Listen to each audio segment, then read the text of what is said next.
అవినీతి స్కామ్లతోనే ఆమ్ ఆద్మీ పార్టీని ఢిల్లీ జనం చీపురుతో ఊడ్చేశారన్నారు కేంద్ర మంత్రి బండి సంజయ్. ఢిల్లీ మేధావి వర్గమంతా బీజేపీకే పట్టం కట్టారన్నారు. తెలంగాణలోనూ బీజేపీ అధికారంలోకి వస్తుందన్న సంజయ్ 3 ఎమ్మెల్సీ స్థానాల్లో విజయం సాధిస్తామని చెప్పారు. పట్టభద్రులు, టీచర్లు ఆలోచించి ఓటేయాలని పిలుపునిచ్చారు కేంద్ర మంత్రి సంజయ్.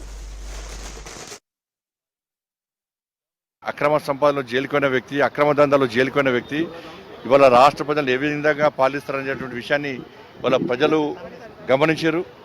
కాబట్టి మాకు జైలు రాజ్యం మాకొద్దు, మాకు ప్రజాస్వామ్యబద్ధంగా పాలన కావాలి. ఒక నీతి నిజాయితీ వంతుడైనటువంటి నరేంద్ర మోడీ గారి నేతృత్వంలో ఈ దేశంలో ఏ విధంగా నీతివంతమైన పాలన జరుగుతుందో, ప్రజాస్వామ్యబద్ధంగా పాలన జరుగుతుందో అటువంటి పాలన ఢిల్లీలో రావాలని చెప్పి ప్రజలందరూ ఆలోచించారు.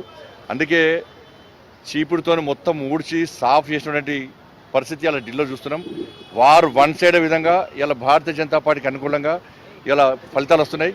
తప్పకుండా నరేంద్ర మోడీ గారి నాయకత్వంలో, జేపీ నడ్డా గారి ఆధ్వర్యంలో, అమిత్ షా గారి యొక్క సూచనల మేరకు దేశవ్యాప్తంగా అన్ని రాష్ట్రాల్లో అతి త్వరలో భారతీయ జనతా పార్టీ ప్రభుత్వాలు ఏర్పడబోతుంది. ఢిల్లీలో మేధావి వర్గంతో పాటు సామాన్య ప్రజలతో పాటు మేధావి వర్గం అంతా కూడా భారతీయ జనతా పార్టీకి ఓటేసింది. ముఖ్యంగా ఉద్యోగస్తులు అందరూ కూడా భారతీయ జనతా పార్టీకి ఓటేశారు. కాబట్టి ఢిల్లీ మాదే. నెక్స్ట్ జరిగేటువంటి ఎమ్మెల్సీ ఎన్నికలు కూడా మాయే.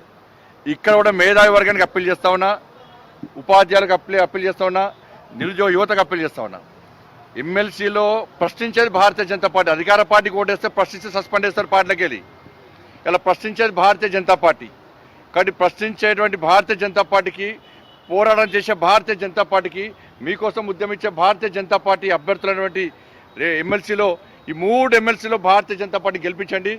ఢిల్లీ మేధావి వర్గం ఏ విధంగా మంచి నిర్ణయం తీసుకుందో అదే నిర్ణయాన్ని తెలంగాణ రాష్ట్రంలో 3 ఎమ్మెల్సీ ఎన్నికల ప్రాంతంలో మేధావి వర్గము ఇలా ఆలోచించి మీ ఓటును వినియోగించుకొని ఢిల్లీ మాదే, ఇక్కడ 3 ఎమ్మెల్సీలు మాయే.